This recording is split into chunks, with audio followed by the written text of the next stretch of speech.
The laughter around the dining table had the brittle edge of glass about to crack. Crystal stemware clinked forks, scraped porcelain, and yet, beneath the surface of this polished gathering, I could feel the current shifting. My son, Damien, leaned back in his chair as though he were king of the house. He wasn't looking at me with warmth. He was measuring me, deciding where to place me, and the verdict came in the form of a finger stabbed toward my chest. "The maid will eat in the kitchen," he said, voice sharp enough to cut the air. For a moment, the room froze. Celine, his wife, smirked into her wineglass. A few of the guests coughed uncomfortably. Others tittered as if this were merely an awkward joke told out of turn. I felt every gaze slide across my skin, weighing whether they should laugh with him or defend me. Not one voice rose. I sat very still, my napkin resting across my lap, my fork poised over the untouched roast. It is strange how in moments of humiliation, the senses sharpen. I smelled rosemary and garlic from the lamb perfume wafting off Celine's shoulders, the faint polish of the mahogany table. Everything shimmered as if etched into memory. My heart should have raced, but it did not. Instead, a calm settled over me, cool and deliberate. I smiled. It was not the brittle smile of submission, nor the shaky mask of someone pretending to laugh along.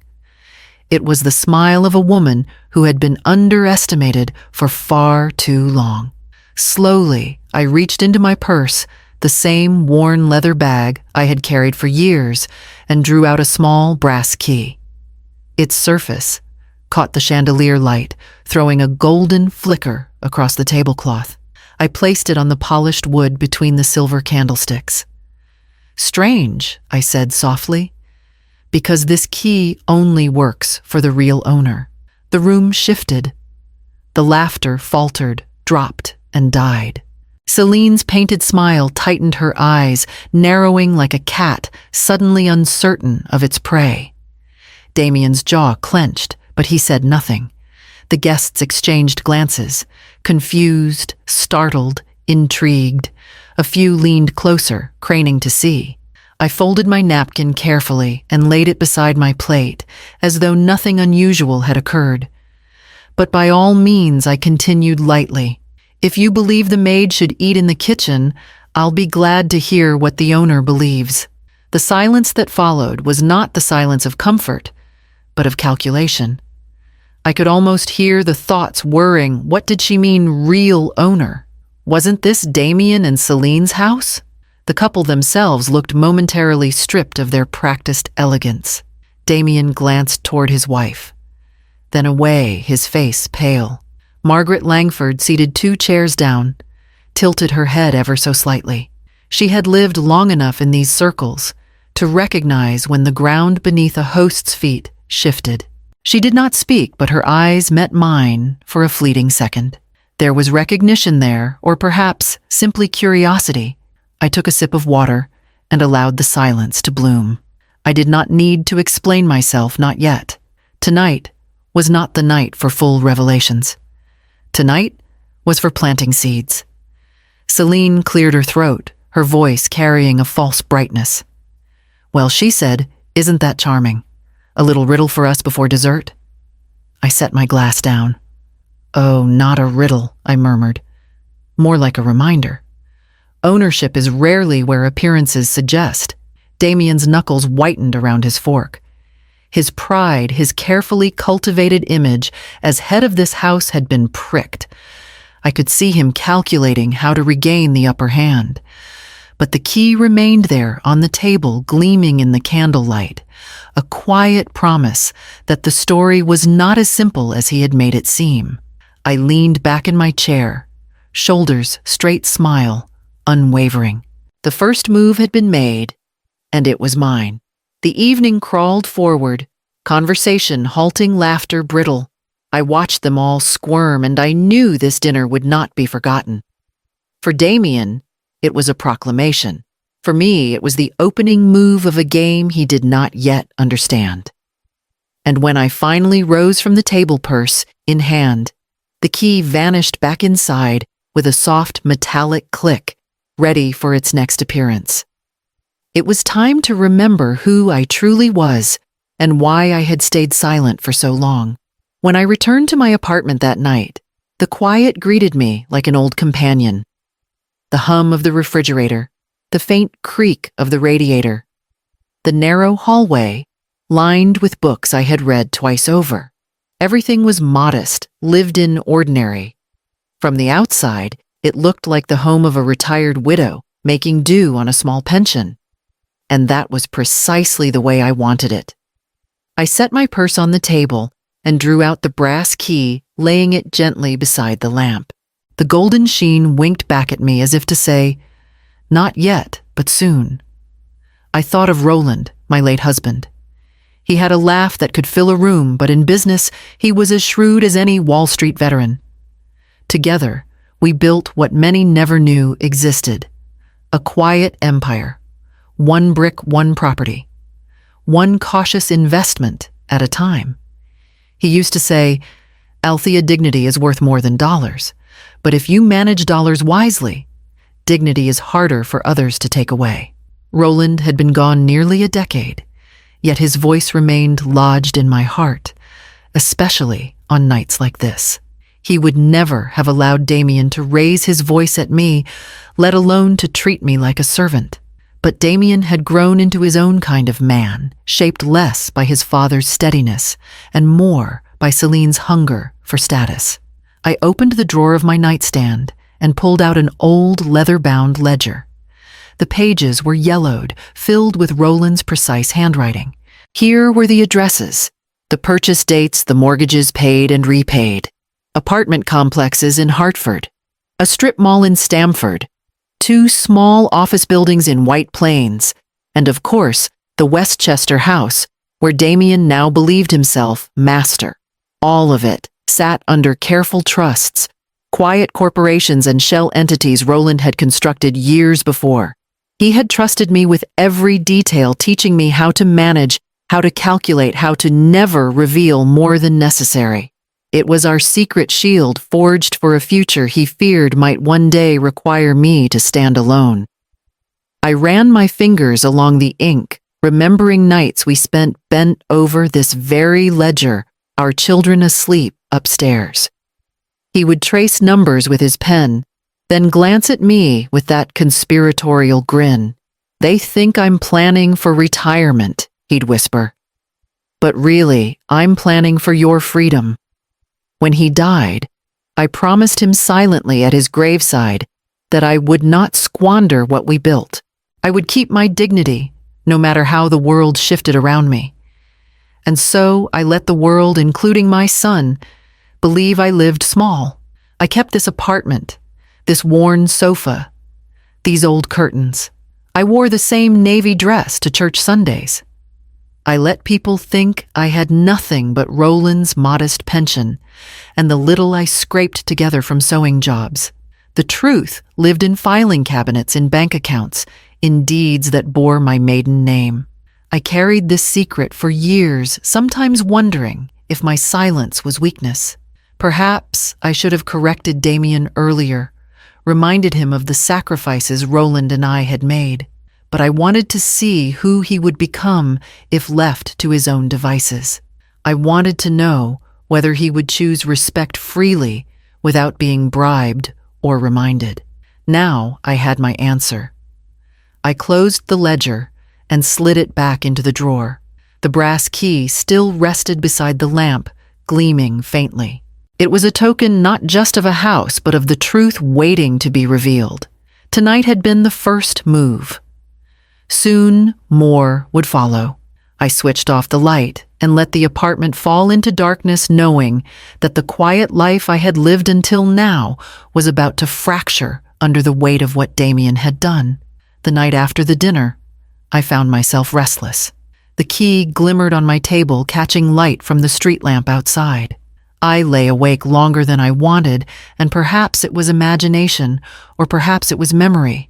But I could almost hear the voices carrying across the miles from Damien's house. The house he believed was his. I pictured them as clearly as if I stood just beyond the doorway. Damien's voice was low, sharp with agitation. Do you realize what she did tonight? Holding up that key like some kind of threat. Celine's laugh was thin, metallic. Please, she's bluffing. What could she possibly own? A pension check and that dreary apartment. She embarrassed you. Yes, but don't make her bigger than she is. There was a pause, then the scrape of ice in a glass. Damien muttered something, words slipping out like a confession. You don't understand. The mortgage, it's piling up. I've had to delay 2 payments already. If anyone finds out if the bank breathes down my neck, then fix it. Celine cut in her tone like a whip. Cut her loose. Your mother is dead weight, Damien.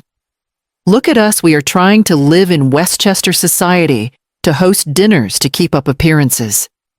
Do you think Margaret Langford or the Whitmans respect us when they see her sitting there in her outdated pearls whispering at the table? They pity us. And pity is poison. I imagined Damien rubbing his temple the way he did as a boy when cornered. She's my mother, he said at last, softer, but not soft enough to be conviction. Celine's answer was merciless. She is a liability. If you want to stay afloat, you need to act. Sell the house if you must refinance again, but don't let her ruin our standing. Do you want to be seen as a man who can't even control his own household? The silence that followed told me more than any words could. He was calculating, weighing debt against dignity, pride against blood. I closed my eyes, and the imagined scene bled into memory. Roland and I had once argued late into the night about this very child, about the way we indulged him, about the warnings we ignored. Roland had said, if he ever learns to value appearances over substance, he'll sink himself. I had believed love could soften that edge. I see now love alone was not enough. Back in that grand house, I knew Damien's decision was crystallizing. He would not confront Celine. He never did. Instead, he would turn his frustration into resolve, the kind that feeds on silence until it hardens into betrayal. I could almost hear him whisper, I'll handle it. She won't be a problem much longer. Celine would smile at that thin and triumphant and pour herself another glass of wine. Their debts, their lavish dinners, the cars parked in the drive, every bit of it built on sand, on the illusion of wealth that did not belong to them. And I was the rock beneath it, unseen but immovable. As the hours stretched on in my apartment, I rolled the brass key between my fingers. Damien's whispers were no longer a guess, they were inevitabilities. He had chosen the path. He would push me aside to preserve his fragile image. And so I whispered back into the stillness of my room. Not for them, but for myself. Then let him try. The next morning, I placed the key into my purse once more and prepared for the visit I had been delaying for too long, one to Marcus Halloway, the man who knew more of Roland's empire than even Damien could guess. The morning light crept through my blinds, sharp and insistent. I had not slept much, but there was no time for fatigue. I pulled Roland's old cedar box from the shelf in my closet, the one I had carried with me from house to apartment, through years of quiet guarding. It smelled faintly of wood and dust, and as I set it on the table, I felt as though Roland's hands were guiding mine. Inside lay the bones of a hidden life property, deeds, bank records, old letters, and the familiar leather-bound portfolio we had updated together until his final days. My fingers brushed over the envelopes, each one carefully labeled in Roland's steady script. Hartford Apartments, Stamford Retail, Westchester Residence. It was all here waiting. I opened the ledger and let my eyes fall across the neat columns of numbers. These were not the figures of extravagance or greed, but of discipline. Roland's pride was never in the money itself. It was in the independence it provided, the shield it offered against indignity. Never let them hold you hostage to appearances, he used to say. I had listened.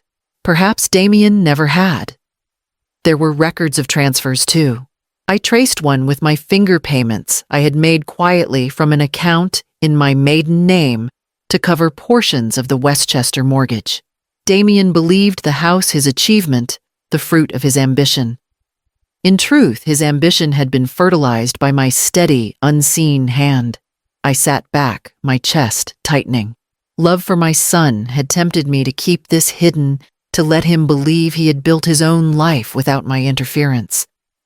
But now, I saw how that secrecy had been twisted, how it had become an illusion that fed his pride while starving his gratitude. With a steady breath, I picked up the phone and dialed a number I had not used in months. Marcus Halloway, came the familiar voice on the other end. Marcus, it's Althea Winslow. A pause, then warmth. Althea, it's been too long. I assume you're not calling for pleasantries. No, I said. My eyes lingered on the deed labeled Westchester Residence. It's time. I need to finalize the transfers we discussed. His tone shifted more formal now. Are you certain? Once this is done, there's no pretending anymore. Your son will know the truth. I'm certain, I replied. Pretending has bought me nothing but disrespect. Roland left me these protections for a reason. I intend to use them. We agreed to meet later that week. Marcus would prepare the updated documents, ensuring that every title, every account bore my rightful name. After I hung up, I gathered the papers back into the cedar box, though this time I lingered on one particular slip, a letter Roland had written me before his final surgery. The ink had faded, but his words remained strong. If you ever face betrayal, do not cower. You hold the ground beneath their feet. Stand on it. I folded the letter carefully and slid it into my purse beside the brass key. Between the two, I carried the truth of my life, though no one else yet knew it. Closing the box, I placed it back on the shelf and straightened my shoulders. Damien's whispers had drawn his line in the sand. I had drawn mine long ago, and now the two would meet. That evening, as I prepared tea and sat by the window, I watched the shadows lengthen over the street below. My son thought he was securing his future. What he did not know was that I had already secured mine, and his stood on borrowed ground. The next days would not be easy, but they would be decisive. The papers in Roland's ledger weighed heavily on my mind, but even heavier were the memories they stirred. Numbers and deeds were one kind of record. The heart carried another. As I sipped my tea that night, the steam curling into the air, I found myself dragged backward through years of small humiliations that had paved the road to Damien's words at the dinner table. One Christmas, not long after Damien married Celine, she had phoned me in her bright, rehearsed tone. Althea, you don't need to trouble yourself with cooking. Just bring napkins. Napkins. Elena, my sister, was assigned the turkey. Aunt Carmen was asked for dessert. And me, the woman who had once hosted Christmas dinners for 20, with a roast and trimmings, I was reduced to paper goods. I had laughed politely, said yes, of course, and showed up with the finest linen napkins I could find. But I remember standing in their grand kitchen, the smell of sage and butter filling the air, and realizing that Celine had found the perfect way to shrink me down to nothing while making it seem like she had spared me work. Another year, it was the gifts. They had set a mountain of beautifully wrapped boxes beneath the tree watches, silk scarves, bottles of aged wine. When my turn came, I opened a drugstore box of chocolates, wrapped hastily in glossy red paper. Damien muttered something about not knowing what I liked. 35 years of birthdays, of Mother's Days, of Sunday dinners, where I made his favorite lemon cake, and he claimed not to know. I smiled then, too, thanked them, and tucked the box under my arm as though it were precious. Later that night, I cried into my pillow, where no one could see. There were subtler slights, too. At Thanksgiving, when conversation turned to travel, They spoke around me as though I were deaf. "Oh," Althea Celine would say, with that saccharine voice, "you probably wouldn't enjoy Europe too much, walking too many stairs." At Easter brunch, they'd seat me at the far end of the table, tucked between two guests who barely knew me, as if I were an afterthought to the celebration. I became a prop, a placeholder, a silent witness to their performances of success. For a long time, I endured it. Part of me told myself it was natural that children grow and claim their own space, that in-laws shift the gravity of family gatherings. Another part whispered that if I bore these indignities quietly, I could preserve the peace. Roland had often reminded me that silence could be a strategy. But I began to wonder if my silence had become cowardice. Each slight left a mark, though I pretended it didn't. I smiled through them, nodded when Selene dismissed me, held my tongue when Damien looked away. I told myself it was better this way, that I was protecting what little connection remained between us. But in truth, each humiliation was a stitch tightening a seam, and eventually that seam would split. That night, after reviewing the ledger, I set down my teacup and pressed my palms together. I thought of Roland's letter, the one tucked now in my purse, reminding me that dignity is worth more than peace built on lies. My son and his wife had mistaken endurance for weakness. They believed they had worn me down to nothing but compliance. But the record of my heart told a different story. Each remembered slight was fuel. Each memory of being silenced, sidelined, diminished it all, gathered now into a quiet strength. I rose from my chair, turned off the lamp, and let the room go dark. The next morning would demand more than memory. It would demand action. The following weekend, I found myself once more in the glittering halls of Damien and Celine's Westchester home. I had not asked to be there. An invitation had arrived in the mail, sealed in gold foil, as if I were some distant acquaintance rather than a mother. Curiosity, and perhaps strategy, made me accept. The living room was full when I arrived. Perfumed women in silk dresses perched on velvet chairs, their laughter sharp as glass. Men in tailored suits gestured with tumblers of whiskey, trading stories of golf courses and business deals. These were Celine's chosen allies, neighbors from the tennis club, friends from charity luncheons, couples who measured their worth in cars' diamonds and whispered invitations. Celine floated among them like a hostess queen, her hand brushing shoulders, her laugh pitched just right for each audience. When she introduced me, it was never as my mother-in-law, but as Damien's mother. "Althea, she's such a dear." The word dear dropped from her lips like charity, not affection. Heads tilted, smiles tightened, and I became in their eyes not family, but a project. Damien basked in it all. I watched him nod along with a banker praising his beautiful home, saw him beam when Margaret Langford complimented Celine's perfect taste. Each word of flattery fed his pride like kindling to a fire. He did not notice how carefully Celine guided the praise, how she made herself the axis of their admiration. He mistook their interest in appearances for respect. As I sat quietly with a cup of tea balanced on my knee, I studied the faces around me. Margaret Langford, sharp-eyed beneath her jeweled headband, had been in this circle long before Celine arrived.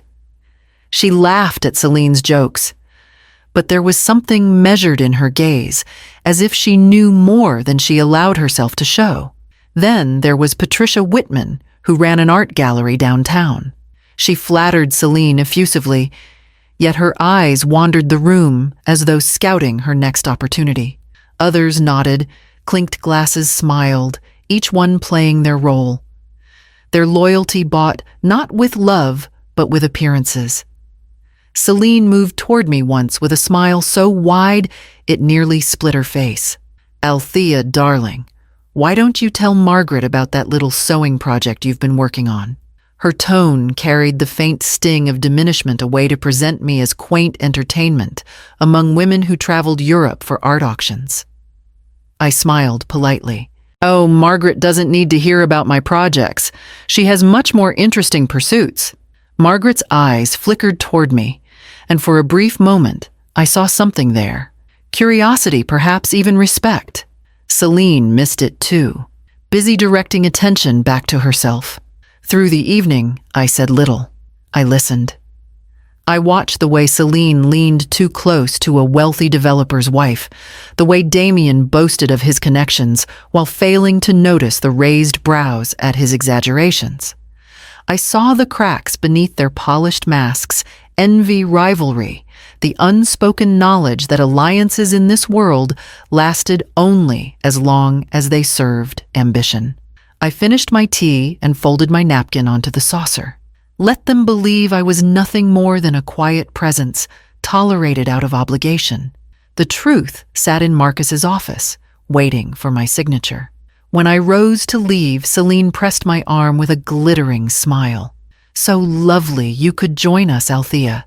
Everyone thinks you're just the sweetest. I held her gaze steady and unflinching. Yes, I said softly. Sweetness can be surprising, can't it? Her smile faltered, just a fraction, but enough for me to see the shadow of doubt in her eyes.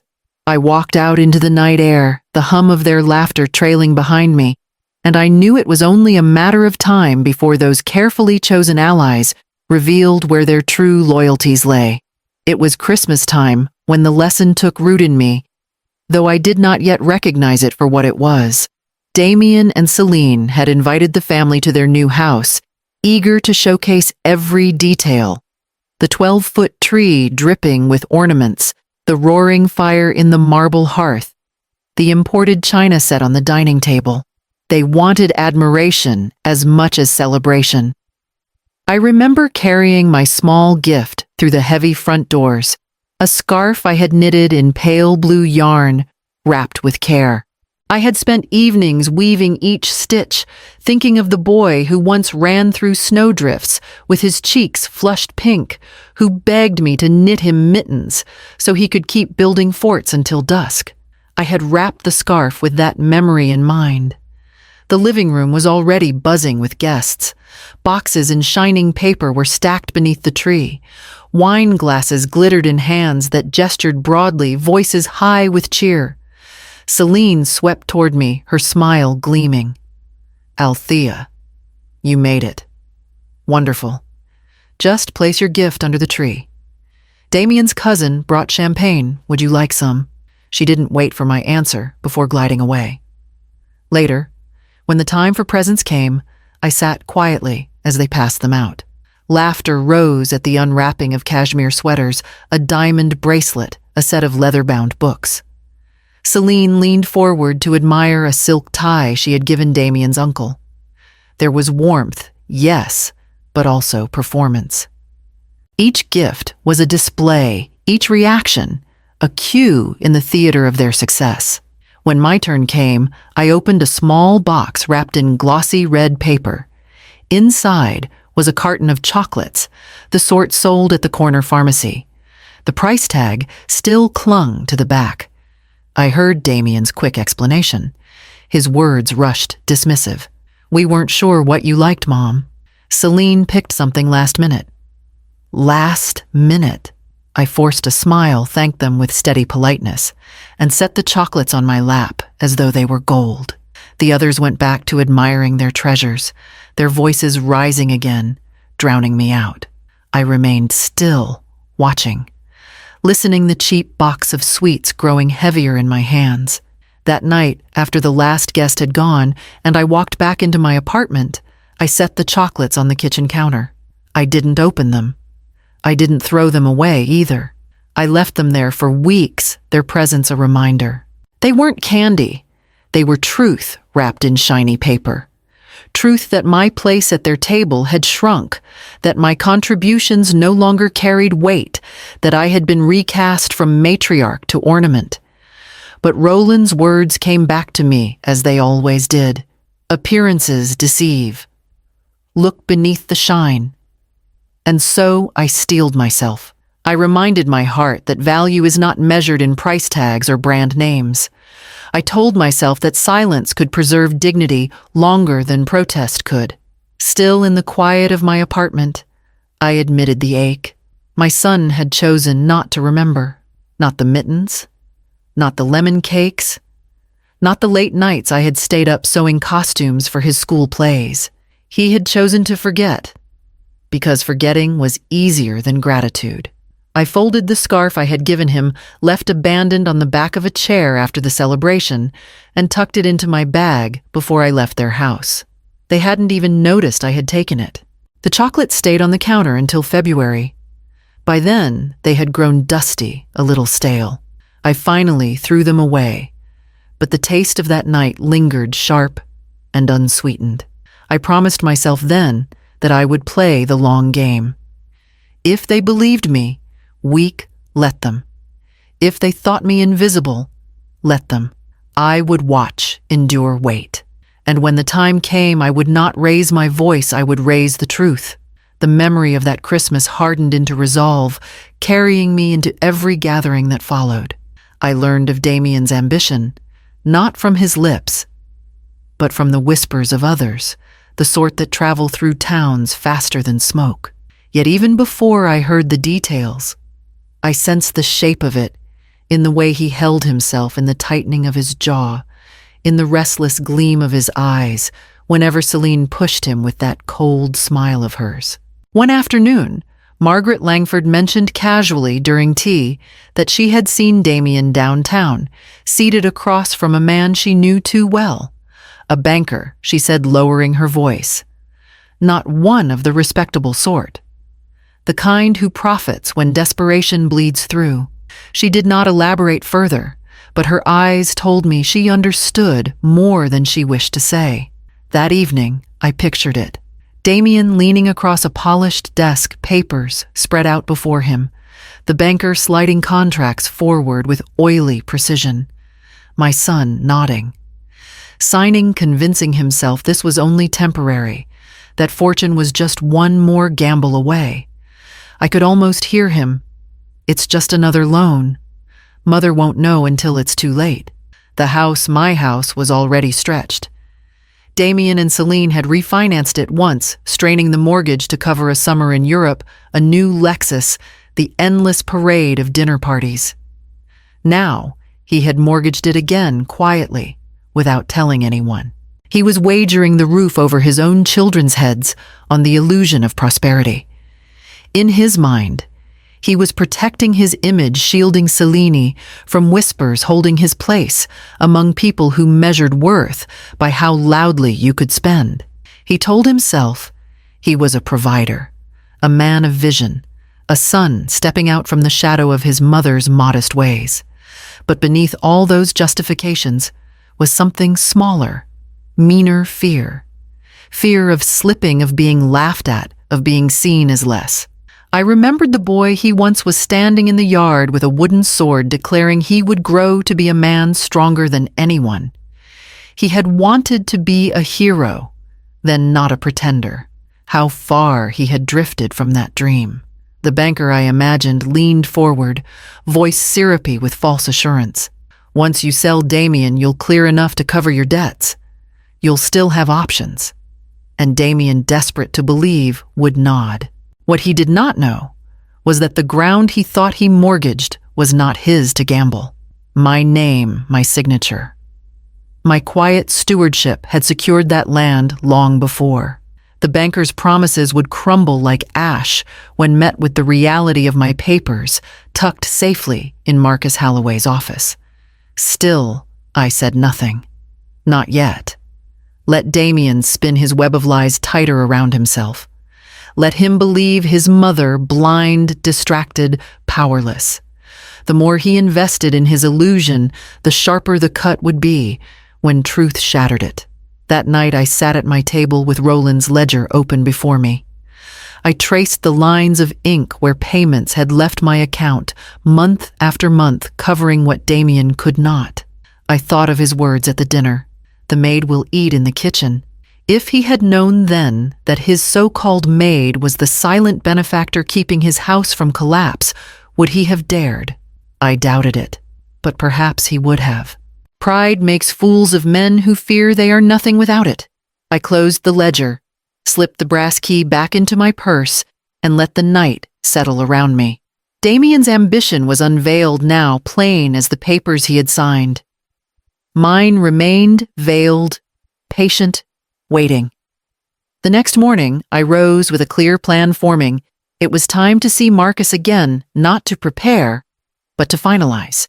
Marcus's office had not changed in years. The shelves of law books lined up with military precision, the scent of coffee and old paper, the brass lamp glowing warmly on his desk. Walking inside felt like stepping into Roland's presence again, for this was where they had sat together night after night, building the fortress of protection that now shielded me. Marcus rose when I entered, his silver hair neatly combed, his handshake firm. "Althea," he said, his voice carrying both affection and gravity. "I thought you might come sooner than this."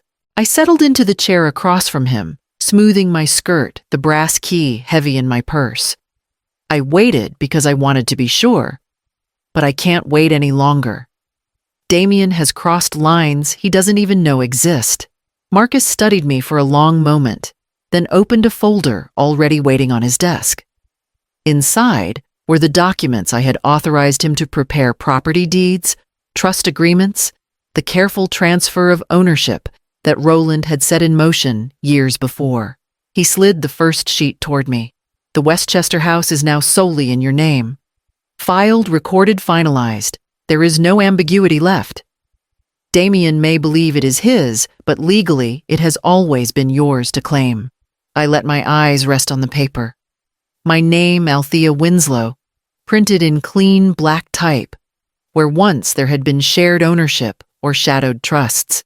It was simple ink on paper, yet it carried the weight of an empire. "Marcus," I said quietly, "do you ever wonder if I should have told him earlier? If revealing the truth sooner might have spared us this path?"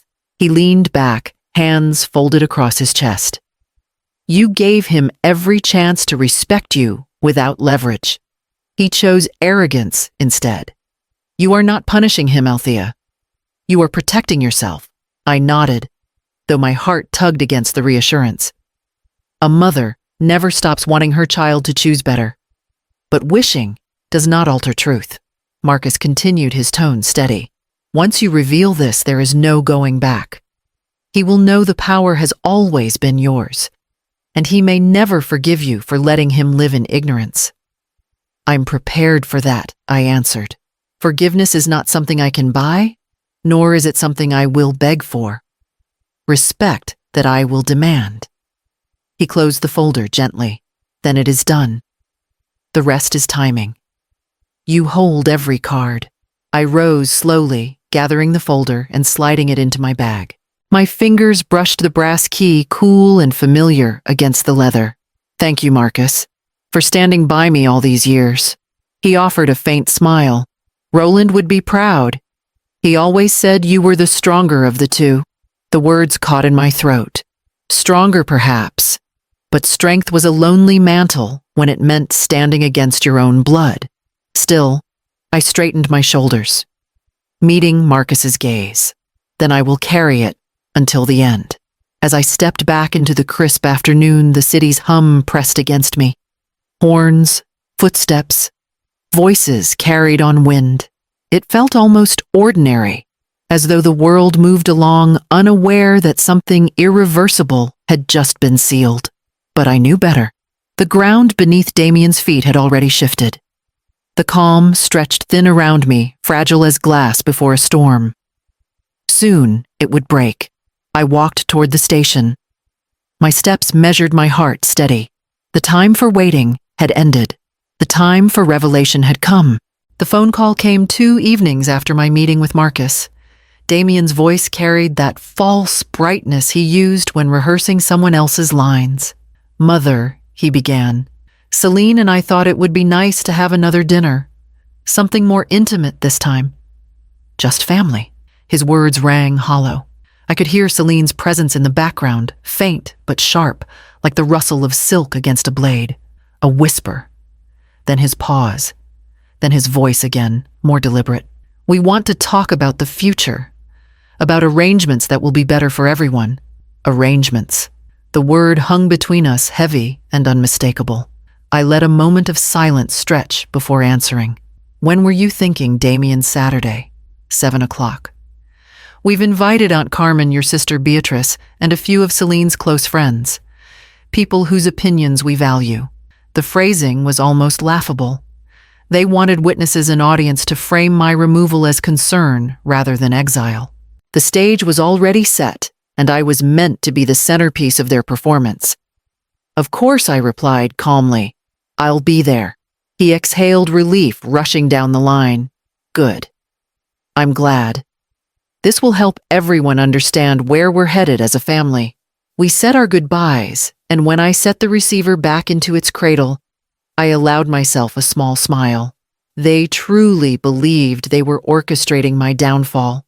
They had no idea that every piece of paper Marcus had placed in my hands now sat waiting in my purse, that the ground they claimed was already gone beneath them. The rest of the week passed with deliberate quiet. I did my shopping as usual, greeting the grocer, stopping by the florist to pick up lilies for Roland's grave. I attended my church circle, listening to women discuss recipes and grandchildren. No one would have guessed the storm brewing behind my measured smile. But in the evenings, I prepared. I reviewed the documents again and again, memorizing the lines, the dates, the signatures. I rehearsed not speeches, but silences. The pauses that would let their fear bloom before I spoke. The brass key remained close a talisman of what they had overlooked. On Saturday, I dressed with intention. Not extravagance, but precision. A black dress that had been Roland's gift on our 25th anniversary, pearls that glowed softly against my throat, and shoes polished until they reflected the lamplight. I looked into the mirror and saw not a woman diminished by age or scorn, but one ready to claim the dignity long withheld from her. When I arrived at the house, the driveway was already full. Cars gleamed beneath the porch light, Carmen's sedan, Beatrice's aging Buick, and the sleek imports of Celine's chosen confidants. I walked slowly up the steps, the winter air cool against my skin, and rang the bell. Celine opened the door, her smile taut but polished. Althea, how lovely. You look elegant tonight. Thank you, I said simply, stepping past her into the foyer. The dining room had been staged with meticulous care. The table gleamed with crystal and silver candles flickered in ornate holders, and seating had been arranged with a precision that revealed more than they intended. A chair had been placed for me slightly apart, positioned as though I were a guest rather than the matriarch. Family members murmured greetings, some warm, some strained. Celine's friends watched me with polite curiosity, their eyes sharp, waiting for the spectacle they had been promised. Damien moved among them with a stiff smile, patting shoulders. Pouring wine, his voice pitched too high, betraying nerves. I took my seat without protest, folding my hands in my lap. The stage was theirs for now. When everyone had settled, Celine rose, her glass in hand. We're grateful you could all join us. She began, her tone honeyed but edged with steel. Tonight we want to speak openly about the future of our family, about what's best for everyone, including Althea. I caught Damien's eyes across the table. He looked at me as though bracing for resistance, as though expecting tears or pleading. Instead, I smiled, calm, patient, steady. Let them believe the trap was theirs to spring. I was ready. I had walked through that door countless times before, but never as I did that night. My heels clicked against the marble floor like a metronome, steady and unhurried. The black Chanel dress skimmed my frame, the same one Roland had insisted I buy years ago, claiming that every woman deserved a garment that made her feel untouchable. Around my neck, the pearls glowed in the candlelight, each one reflecting memories of anniversaries and quiet victories. The room hushed as I entered. Conversations faltered, glasses lowered. Even those who had been told to expect my presence could not disguise their surprise. They had grown used to seeing me in my navy church dress or the brown coat I'd worn too many winters. They had forgotten that a woman can choose what face to show the world. Celine's smile froze for half a second, the falter so small most might have missed it. But I did not miss it. Her eyes flickered from my pearls to my shoes before she composed herself, lips curving again into practiced warmth. "So glad you could make it, Althea," she said, her tone too bright, too deliberate. "Of course," I answered, handing her my coat. I wouldn't miss a family gathering. Damien approached, then his expression taut, his eyes restless as they darted toward the guests. He kissed my cheek lightly, the way one greets an acquaintance at a gala, not a mother. "You look well," he muttered. "I am well," I said, holding his gaze until he looked away. They ushered me into the dining room, where the table stretched, long, polished to a gleam. Candles flickered, casting light across silverware so pristine it seemed no one dared touch it. I saw the careful staging, Celine's friends seated close to her family, sprinkled strategically, and my chair slightly apart, as though I were being presented for examination. I sat without fuss, folding my hands, my eyes sweeping across the faces before me. Aunt Carmen, kind but anxious, tapped her fingers on her napkin. My sister, Beatrice, stoic and loyal, sat stiff-backed lips pressed thin. And then the others' women Celine adored for their status men, she hoped would whisper admiration later about her grace under pressure. Their eyes lingered on me, curious, waiting for the promised spectacle.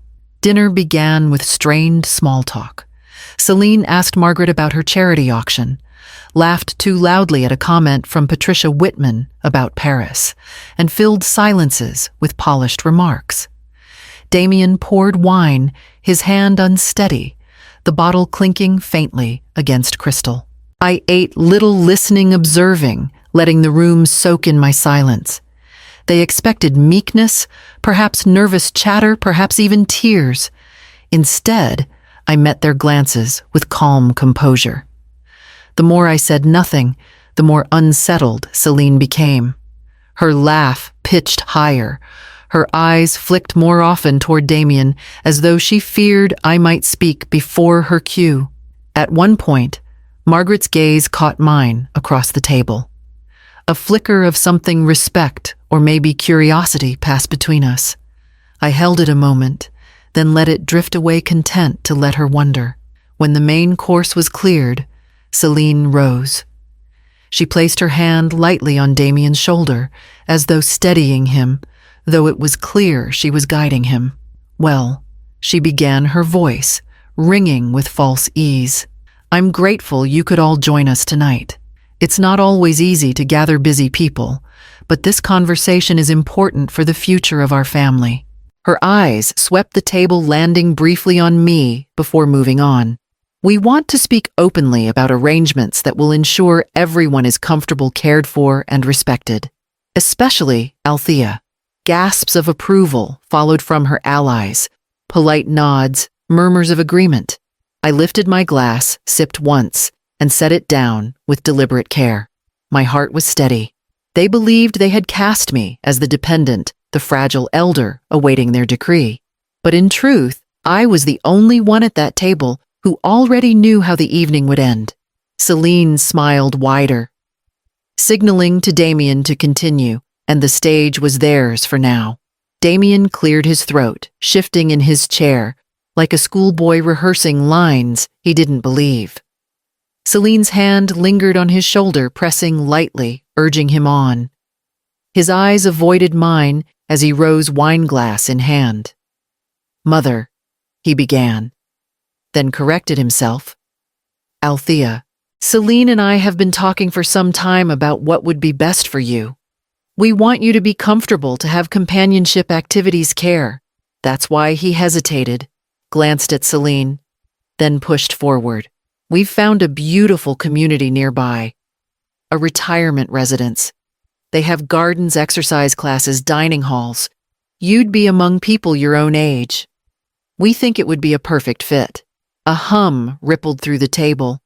Some guests nodded approvingly. Patricia murmured something about her aunt thriving in such a place.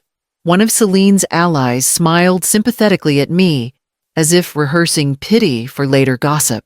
Damien's voice grew steadier with their support. "This isn't about pushing you aside. It's about making sure you're safe and cared for.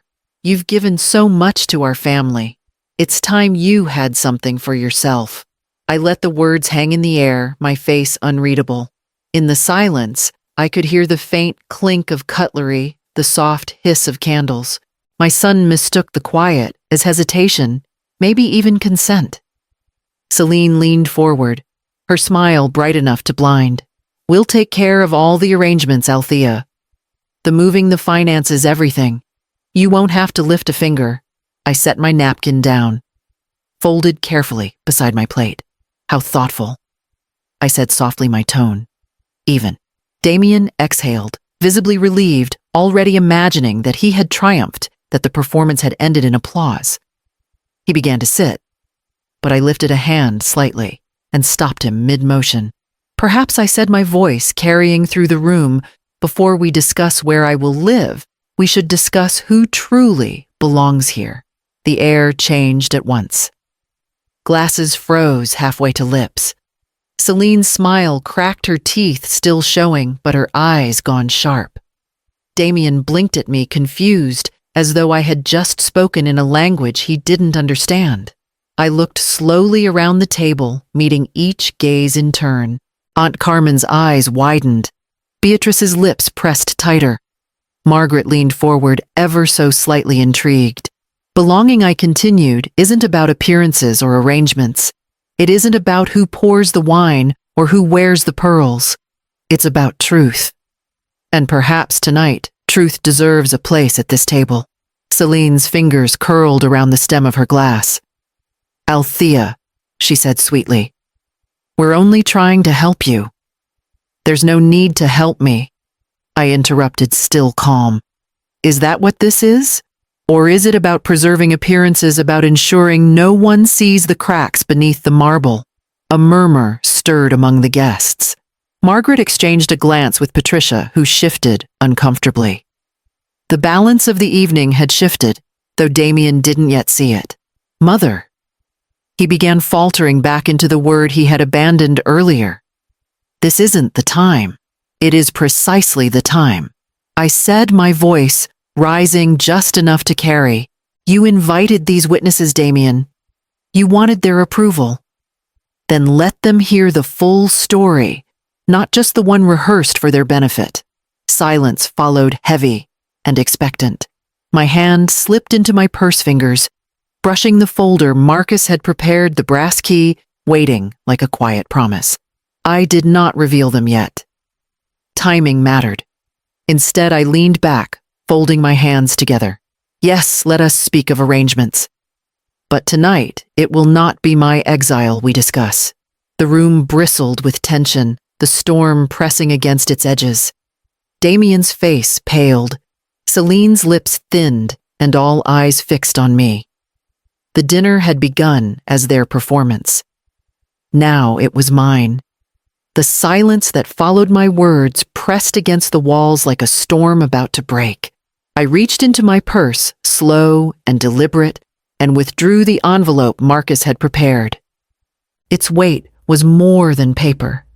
It was years of quiet endurance, years of being dismissed and diminished, now sharpened into truth. I set it on the table beside my plate. The crisp sound of the paper sliding against wood drew every eye. Celine's lips parted slightly, though no words came. Damien shifted in his chair, his fingers drumming nervously against his glass. "Damien," I said evenly, "do you remember the day you bought this house? The celebration, the photographs, the stories you told about making it on your own?" He blinked, confused. "Of course. Celine and I." I opened the envelope and pulled out the first document, a bank record stamped and dated, showing a transfer of $200,000. I laid it flat where the candlelight caught it. 3 days before you signed those papers, this money left my account. It was deposited directly into your joint account with Celine. That was your down payment. The room inhaled as one. A sharp gasp escaped Aunt Carmen. Margaret Langford leaned closer, eyes narrowing to confirm what she saw. Patricia covered her mouth with her hand. Damien's face flushed crimson. That's not possible. We saved. We worked. His voice cracked beneath the weight of his own disbelief. Celine reached for the document, but I slid it closer to Margaret instead. Would you read it aloud, Margaret? You have the clearest eyes for such matters. Margaret adjusted her glasses, scanning the lines. Her voice, steady and sharp, cut through the air. This shows a wire transfer from an account under the name Althea Winslow, amount $200,000, date 3 days prior to the house purchase. She looked up, her eyes flicking between Damien and Celine. This is clear. Celine paled, her practiced smile collapsing into something brittle. She looked at Damien as though willing him to produce another script, another performance. But no words came. I folded my hands neatly on the table, letting my own smile return. Not the brittle mask I had worn at so many of their dinners, but a genuine one, calm and unshaken. You see, I said this house was never built on the foundation you claimed. It was built on my sacrifice, on Roland's foresight, on money you never acknowledged. Damien sputtered words, tripping over themselves. Why didn't you tell us? Why hide this? Because I wanted to see who you truly were without it, I replied, my voice even. Respect freely given is worth more than obedience bought. I waited to see if you would honor me as your mother, without knowing what I held. Now we all know the answer. The guests murmured again, their eyes darting between us. The performance Celine had staged was unraveling thread by thread. No one was admiring her composure anymore. They were watching me, listening, measuring the truth that sat so plainly on the table. Celine gripped her glass so tightly I thought it might shatter. Damien collapsed into his chair, staring at the document as though it were a weapon. And in truth, it was, though it was only the first. I slid the remaining pages back into the envelope and closed it gently, letting the suspense thrum in the room like a drumbeat. This, I said, softly, is only the beginning.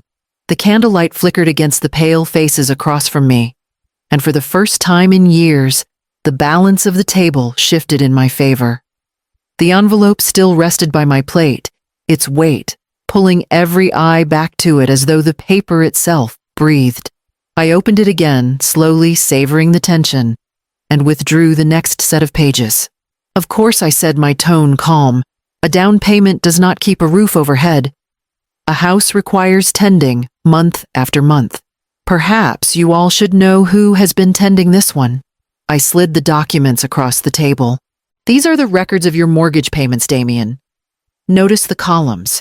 Margaret leaned forward again, adjusting her glasses. The guests leaned with her, their curiosity sharper now than their politeness. She read aloud in that clear, cutting voice. 2 payments every month. 10,000 from Damien and Celine's account. 2,300 from an account belonging to Althea Winslow. Her voice faltered only slightly before she looked up. She has been paying more than half the mortgage, 65%. The sound that followed was not a gasp, but something heavier, a hush thick as wool. I watched Celine's smile fracture beyond repair. Color drained from her cheeks, leaving her eyes too bright, too desperate. Damien rubbed his temple with shaking fingers, as though he could erase the truth if he pressed hard enough. I folded my napkin neatly, every motion deliberate. For 3 years, while I was handed chocolates, bought at a pharmacy, while I was told to bring napkins to Christmas dinner, while I was mocked as though I were a burden I was paying to keep this house standing.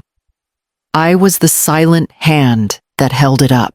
Celine finally found her voice, but it came out thin and trembling. That's not possible. This is fabricated. Some trick.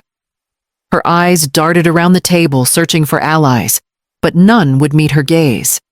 Even Patricia shifted uncomfortably, retreating behind her wine glass. Margaret, always sharper than she pretended, sat straighter. Her lips pressed into something that looked almost like approval. Approval.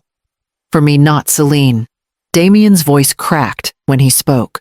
"Why didn't you tell me? I wanted to see if you would notice," I said simply. "If the son I raised would look beyond his pride and ask who made his comforts possible. But you did not. You were too busy playing host to see who truly kept this roof from collapsing." I withdrew the final paper and placed it atop the others. Its seal gleamed under the candlelight, embossed and undeniable. And now for clarity, the deed. The property no longer rests in your name, Damien. It rests in mine. Silence crushed the room. The air itself seemed to grow heavier, as though each guest bore the weight of the revelation. My name sat on that document as firm as stone, and there was no argument, no performance, no smile that could undo it. Damien slumped back in his chair, staring at the paper as if it were a death sentence. Celine's hands trembled against the tablecloth, her knuckles white, her mouth working soundlessly. Around the table, no one dared speak. Even Aunt Carmen, always so quick to soften moments of conflict, sat frozen. The guests who had come to witness my humiliation now bore witness to something else entirely judgment. I lifted my glass, took a measured sip, and set it down again. So I said, into the thick silence, "Perhaps it is time we spoke of who truly belongs in this house." I let the silence hang a moment longer, the weight of the deed pressing down on everyone present. Then, with steady hands, I withdrew one final page from the envelope and set it in the center of the table. This, I said, my voice clear and even, is a 30-day notice of eviction, signed and filed this morning. The words cut through the room like a blade. Damien jolted upright, his chair scraping hard against the floor. Eviction. "You can't, this is my home." His face flushed, red eyes, wild veins tightening at his temples. I kept my gaze steady. "It is not your home, Damien. It has never truly been yours. I allowed you to live here, and I paid the price for your pretense. But the pretense is over. This is my house. You were merely guests." Celine's shriek tore through the air, sharp and piercing. "This is madness. You can't do this. You're an old woman clinging to some fantasy." Damien, stop her. Do something. But there was nothing for him to do. The papers on the table spoke louder than his protests ever could. The bank transfers, the mortgage records, the deed, the eviction notice all bore my name, my signature, my authority. The guests whispered in disbelief, their earlier pity curdling into fascination. They had come expecting a spectacle of weakness, and instead they watched an empire shift hands before their eyes. Margaret's lips curved into the faintest smile, while Patricia leaned back, eyes wide, as though she had stumbled into a story too large to process. Damien slammed his fist on the table, rattling the silverware. "You would throw your own son into the street." I met his rage with calm. "I would reclaim what was stolen from me, not in paper, but in respect. I will not live exiled in the shadows of my own house, while you play king with what you never earned." His chest heaved, his voice breaking. "You've humiliated me. You humiliated yourself," I replied. My tone still measured. "Every slight, every dismissal, every cruel silence you allowed. Celine, to speak in my place, you wrote this judgment with your own choices. I am only reading it aloud." Celine's shrill cries turned to pleading, her mask shattered. "Please, Althea, think of what people will say. Think of the family name." The family name I interrupted is mine. It is Roland's, and it will not be tarnished by deceit and arrogance. 30 days. After that, you will find your own way. The candles flickered in the heavy quiet that followed their light, trembling across faces pale with shock. Damien sank back into his chair, his fury collapsing into something smaller, rawer, almost broken. Celine's hand clawed at his arm, but he did not lift his eyes to meet mine. I leaned back, the brass key cool against my palm beneath the table, and let my smile return, calm, resolute, unshaken. The sentence had been delivered. The reckoning had only begun. For a moment, after the words left my lips, the room was still. Then Damien broke. He shoved back his chair so violently it toppled against the floor. His chest heaved, his face crimson with rage and wet with sudden tears. "You can't do this to me. I'm your son." His voice cracked into a child's cry, raw and jagged. "Everything I've done, it was for this house, for this life." I rose slowly, but my voice stayed calm. "No, Damien. Everything you've done was for appearances, for pride, for Celine's approval. None of it was for me." He stumbled toward me, his hands half raised, trembling, as if he wanted to plead but didn't know how. His knees buckled, and he dropped heavily against the edge of the table, sobbing into his palms. The mighty image he had built for himself crumbled in front of the very people he had sought to impress. Celine's composure shattered in another way. She shrieked at him, at me, at the room. "You fool, Damien! I told you to handle her now! Look what she's done!" Her face was blotched with panic, her mascara streaking. She grabbed her purse from the sideboard and stormed out, heels striking the floor in sharp, desperate rhythm. The slam of the door echoed like a verdict. A whisper of disbelief passed through the guests. Some shifted uncomfortably. Others stared with open fascination. Aunt Carmen dabbed her eyes. Beatrice sat rigid as stone. But it was Margaret Langford who broke the silence. Her voice smooth, deliberate, and just loud enough to carry. "Well done, Althea." She lifted her glass slightly, a gesture of respect rather than toast. "It takes courage to claim what has always been yours." Her words fell like a stone into still water, sending ripples through the table. Heads turned, and I felt the tide shift once more. No longer was I the quiet burden at the edge of their gatherings. In that moment, I was seen. Damien's sobs quieted into broken murmurs. "What will I do? Where will I go?" His voice was barely audible, a man stripped of armor, reduced to the frightened boy he had once been. I looked down at him, my heart aching even as my resolve stayed firm. "You will learn to stand without stealing the ground from others. You will learn or you will fall. That choice is yours." The guests exchanged glances, the judgment no longer mine alone, but shared among them. Damien had been unmasked. The son who once called me his anchor now lay revealed as a man consumed by vanity and weakness. I straightened, pressing the envelope of documents flat with my palm. This house is mine. My dignity is mine. What comes next belongs to me. The murmurs swelled again, but this time they carried a note of approval, of recognition. The balance of power had shifted fully, and the family, what remained of it, saw Damien for what he truly was. I gathered the envelope and tucked it back into my purse. The brass key glinted faintly as I closed the clasp. The storm had broken, but the air ahead carried something else, an uncertain calm, heavy with both loss and possibility. Weeks passed after the night the storm broke. The house, once echoing with Celine's sharp laughter and Damien's hollow boasts, grew quiet. Celine had vanished into her father's estate, dragging her trunks of silk and sequins with her. Damien lingered a while, but without her, he seemed emptied, a man without direction. The creditors arrived one after another, envelopes marked with threats and balances he could no longer ignore. By the end of the month, he was gone too, his departure as unceremonious as the way he had once dismissed me from his table. For the first time in years, the house felt like mine again.